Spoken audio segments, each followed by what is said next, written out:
Welcome to Heroic Mission, where we tell stories that go beyond the surface, beyond the headlines, and straight into the heart of the human spirit. Here, you'll find tales of courage, mystery, and resilience. Stories that remind us that being a hero isn't always about saving the world. Sometimes it's about surviving the night, listening when no one else does, and recognizing the extraordinary in the quietest moments. Tonight, we take you deep into the snow-covered wilderness of Montana, where Hollywood icon Keanu Reeves and his 12-year-old daughter find themselves stranded during a brutal Christmas Eve storm. No cell signal, no help, just the cold, and a pack of wolves watching from the edge of the forest. But what happens next defies logic, defies fear. It's not a horror story, it's not a fairy tale, it's something different, something unforgettable. So grab a warm drink, pull your blanket close, and settle in. Because this is Heroic Mission.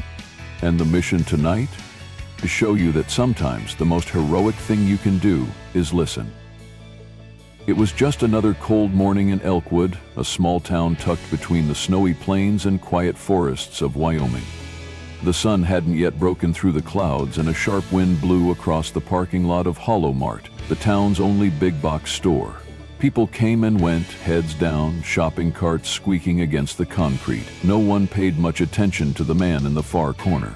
Sam Fletcher, layered in worn-out jackets and wrapped in a sleeping bag more duct tape than fabric. Next to him lay his dog, Rusty, a scruffy mutt with mismatched eyes and a quiet, almost human gaze.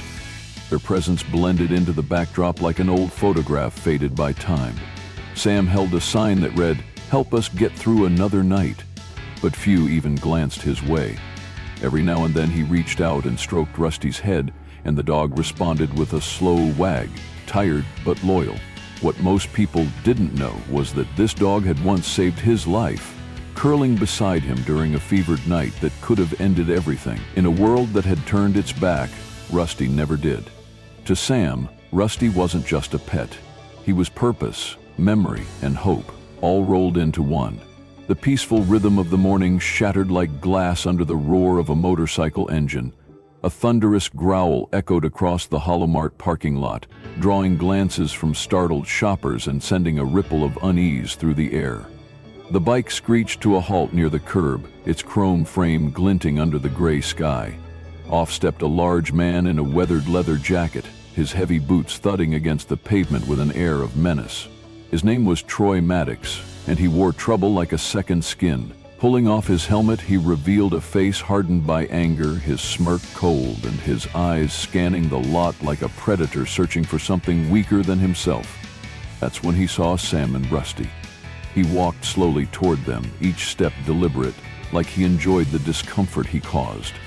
As he approached, Rusty rose to a defensive crouch, placing himself between Troy and Sam, his hackles lifting slightly. The biker let out a dry chuckle. "Look at this mutt," he sneered. "Bet this dog's worth more than you are." Sam kept his head low, gripping his cardboard sign, his voice barely above a whisper, "Please, just leave us alone." But Troy wasn't interested in leaving anything alone. He taunted the dog, leaning in as if daring it to snap, his voice mocking. "What are you gonna do, bite me? Protect this trash?" Rusty's low growl deepened, and Troy took a step back, not out of fear but to make room. With a twisted smile, he raised his boot and pretended to kick. Rusty flinched. Sam cried out in desperation, and for a moment it looked like cruelty would win. Around them, people kept walking, pretending not to see. It was just another forgotten man with his dog. But they didn't know. Someone was watching, and fate was about to shift. Just when it seemed that no one would intervene, that cruelty would be ignored, as it so often is, a calm, steady voice cut through the tension like a knife. Enough. The word wasn't shouted.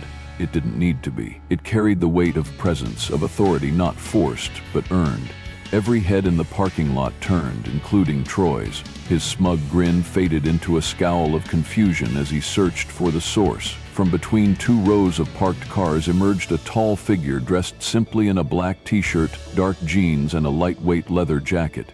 His steps were deliberate, composed, his face unmistakable. Keanu Reeves.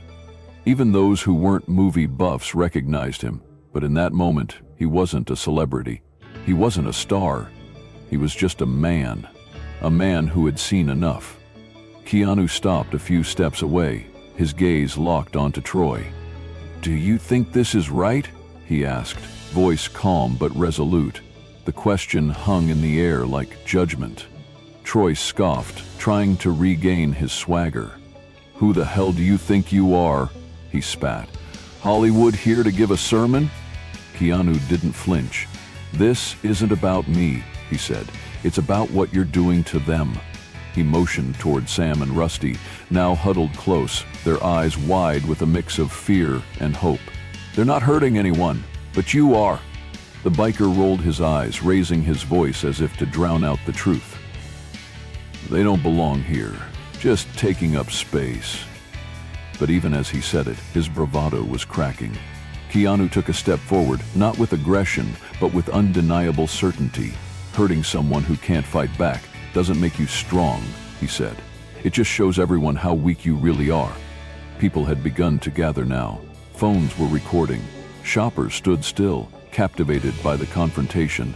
The pressure mounted, and Troy felt it. He shifted on his feet, jaw tight. But Keanu's eyes never left his.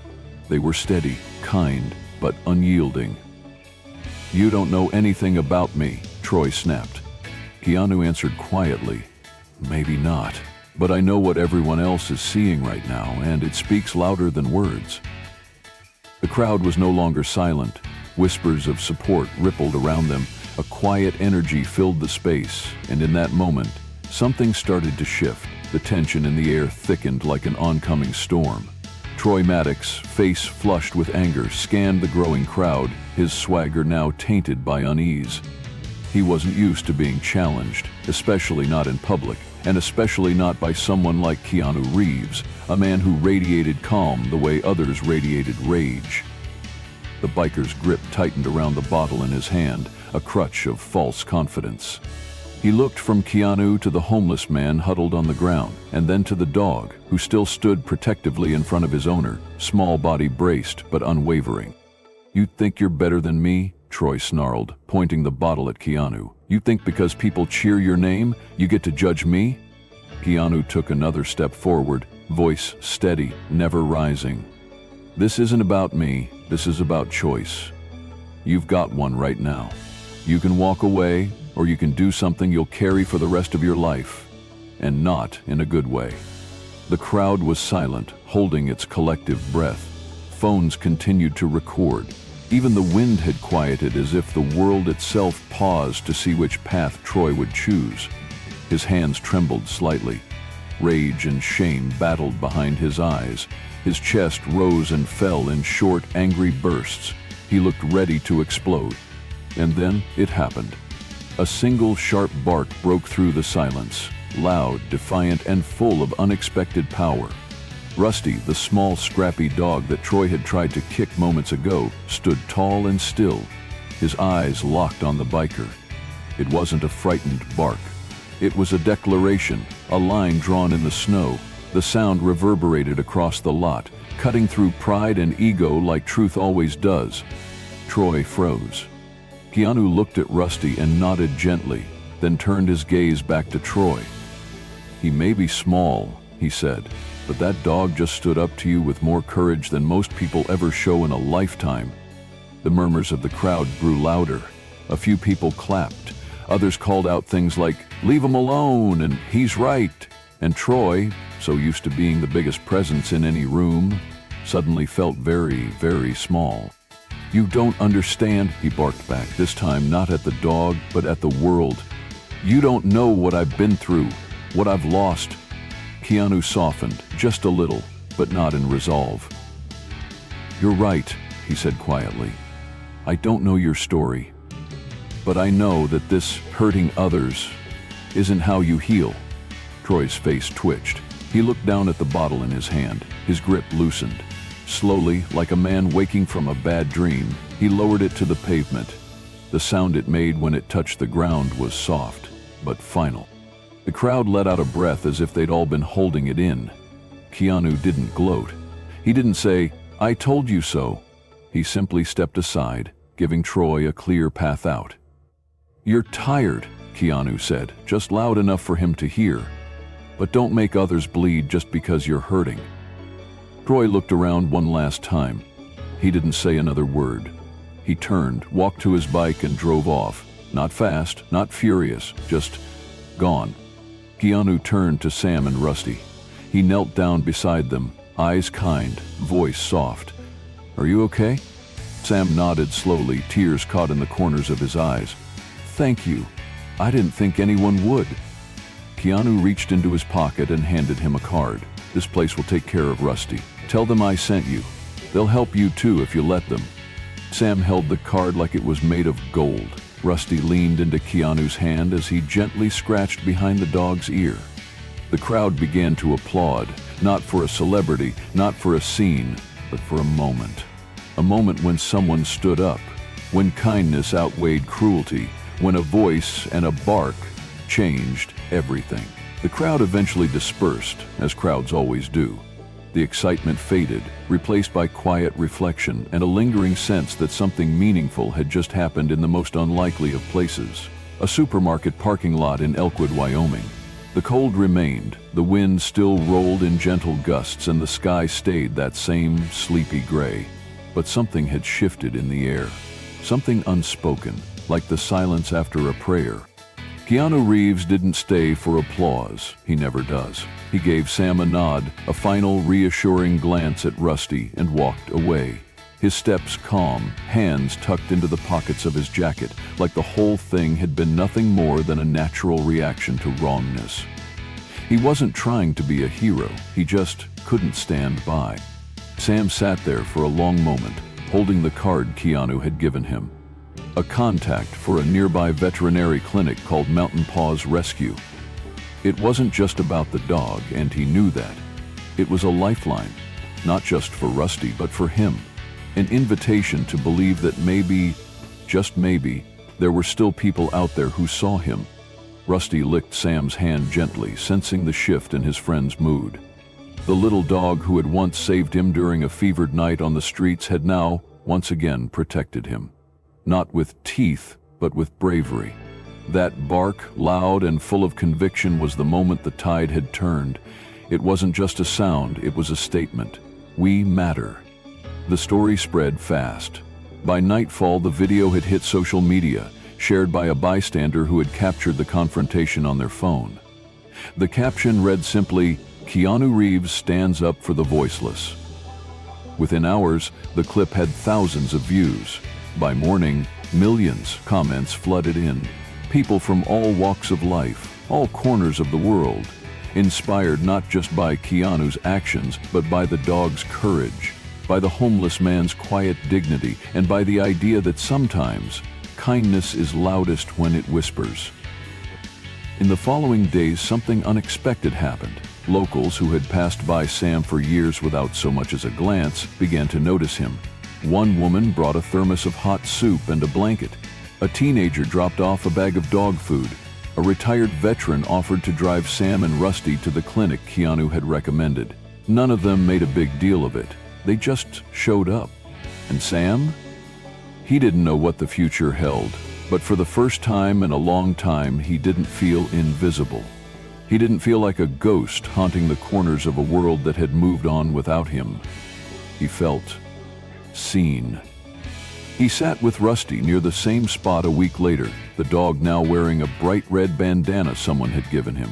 People waved. A little girl came up and asked to pet Rusty. Sam smiled, nodded, and watched as his best friend gently pressed his head into the girl's small hand. Somewhere far off, Keanu Reeves went back to his life, filming, giving interviews, walking city streets in anonymity where he could. He never posted about that day, never spoke about it in public. He didn't have to, because sometimes the most powerful acts are the ones done without fanfare, without expectation, just because they're right. That's the kind of man he is. And maybe that's the kind of world we still have a chance to become. One act of courage, one voice of compassion, one bark of defiance at a time. Not every story ends with applause. Some just leave behind a silence that lingers, the kind that makes you think long after the crowd has gone, long after the camera phones stop recording. What happened in that small parking lot in Elkwood wasn't about fame or violence or justice delivered with fists. It was about something rarer, something quieter, something that lives in the space between who we are and who we could be. That day, a man stood up, not because he was paid to, not because he was told to, but because his heart wouldn't let him do anything else. Keanu Reeves didn't fight back with anger or arrogance. He didn't overpower anyone. Instead, he used something far more powerful: presence, calm, and courage. He reminded us that heroism isn't always about capes or headlines. Sometimes it's about standing still when others turn away. Sometimes it's about using your voice to speak for those who have none. And then there was the dog. Rusty, small, scruffy, loyal. That bark? It wasn't just a bark. It was a declaration, a moment when the smallest among us stood tall and said, "Enough." Rusty didn't care about cameras or reputations. He just knew what was right and what wasn't. And in that moment, he may have saved more than just his friend. He may have reminded all of us what true bravery looks like. We live in a world that's fast to scroll, quick to judge, and slow to stop. We walk past suffering, tune out injustice, tell ourselves it's not our fight. But stories like this remind us that sometimes it is. Sometimes the fight doesn't look like fists. It looks like standing still. It looks like listening. It looks like kneeling beside someone society has forgotten and saying, "I see you." There's a Sam in every city, a Rusty under every overpass, people whose stories don't make the news, whose pain doesn't trend, whose worth is never measured, except by the way their dog looks at them. And there's a Troy Maddox too, someone carrying pain so heavy it spills out as anger. That doesn't excuse it, but it explains it. And maybe, just maybe, if someone shows up at the right moment with the right words, they can remind even the lost that there's still a better path. The truth is, we all get our turn to be in that parking lot. We all get tested. Maybe not in front of a crowd, maybe not with cameras rolling, but in quiet moments no one sees. When someone needs defending, when someone needs compassion, when doing the right thing is uncomfortable, inconvenient, even risky. That's your chance, it's the mission. Because in the end, what defines us isn't our job, our bank account, or our fame. It's what we do when no one's clapping. It's how we treat the people who can't do anything for us. It's whether we choose kindness when it would be easier to walk away. So, if this story moved you, if you felt something stir inside while reading it, don't let that moment pass. Let it change you. Let it remind you that you have a voice, and that your voice matters. You don't have to be Keanu Reeves. You just have to be you, with your heart open, your eyes awake, and your courage ready. This story is more than just a famous person standing up for a vulnerable person. It's a reflection of how each of us has the power to stop cruelty through courage, compassion, or even just presence. In a world where it's easier to look away, Keanu showed what it means to move forward. And in that moment, even a small dog became a symbol of loyalty, courage, and unconditional love. You don't have to be famous to make a difference. Sometimes standing up, quietly, firmly, and kindly, is what the world needs most. And if this story means something to you, please do one small thing. Like this video, share it with someone who needs it. Subscribe to our channel, Heroic Mission, for more stories that remind us of what really matters. Because the world doesn't need more noise. It needs more light. And it starts right here with you.